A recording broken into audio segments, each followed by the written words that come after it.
Hi students, in this video I will teach you about the characteristics and nature of a control. First point of a characteristics is control is a management function. Controlling work is done by the officers, and officers may take advice and help from different experts and colleagues. तो देखिए इसमें उन्होंने क्या बताया कि control का जो work होता है वो मेनली जो ऑफिसर होते हैं उनके द्वारा किया जाता है, और उस वर्क को करने के लिए वो क्या करते हैं, जो डिफरेंट एक्सपर्ट होते हैं या उनके जो कलीग्स सहकर्मी होते हैं उनसे वो एडवाइस और हेल्प लेते हैं. Second point is at all levels of management. Controlling work is neither related to top level nor to lower level, but it is required at all level. At top level, controlling work is done by the chief manager, and at the lower level, foreman or other officer does the work of a control. तो इस point में उन्होंने बताया कि controlling का जो work है ना तो वो सिर्फ टॉप लेवल पे से रिलेट करता है और ना ही वो सिर्फ लोअर लेवल से रिलेट करता है, वो जनरली सभी लेवल से रिलेट करता है. जो टॉप लेवल पे जो कंट्रोलिंग का वर्क होता है वो चीफ मैनेजर के द्वारा किया जाता है, और जो लोअर लेवल पे जो फॉरमैन होते हैं या अदर ऑफिसर होते हैं वो कंट्रोलिंग का वर्क करते हैं.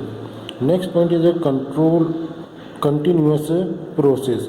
Control is a regular activity required at all levels.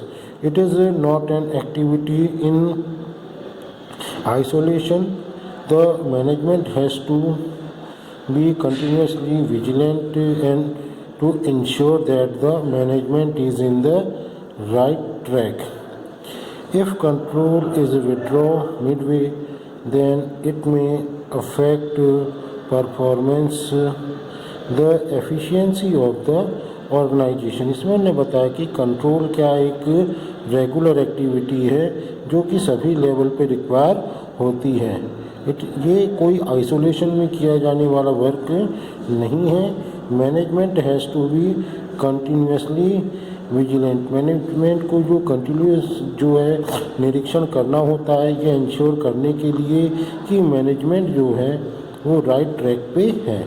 अगर कंट्रोल को हम मिडवे में क्या करते हैं, विड्रॉ कर देते हैं, तो जो हमारी परफॉर्मेंस है उसके ऊपर इफेक्ट पड़ता है, और जो एक ऑर्गेनाइजेशन की एफिशिएंसी होती है उसके ऊपर भी बैड इफेक्ट होता है.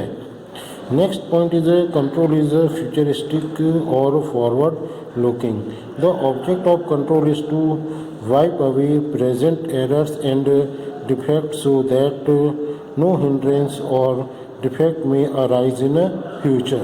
देखिए इस पॉइंट में उन्होंने बताया कि कंट्रोल क्या है, फ्यूचरिस्टिक है, फ्यूचर के बारे में होता है. इसमें उन्होंने क्या बताया कि जो कंट्रोल का जो मेन ऑब्जेक्ट होता है वो होता है कि प्रेजेंट टाइम में जितने एरर और डिफेक्ट है उनको क्या करना, वाइप अवे करना, उनको दूर करना. जितने भी एरर होते हैं या जितने भी डिफेक्ट होते हैं वर्क में उसको दूर किया जाए, सो दैट नो हिंड्रेंस और डिफेक्ट में अराइज इन फ्यूचर. इसकी वजह से क्या होगा कि फ्यूचर में कोई भी हिंड्रेंस या रुकावटें या डिफेक्ट या कमियाँ अराइज नहीं होंगी. Necessary steps are to be taken for this beforehand. और इस वर्क को करने के लिए नेसेसरी एक्शन जो है वो लिए जाते हैं. Next point is helpful in beginning and in end. Controlling is related to primary and the stage of any enterprise. In the beginning control plays an important role at the time of determining different plans, estimation and target at the end. Control is necessary where work is or duties is distributed. देखिए control जो है किसी भी management में किसी भी work की beginning में और एंड में दोनों टाइम क्या होता है, नेसेसरी होता है.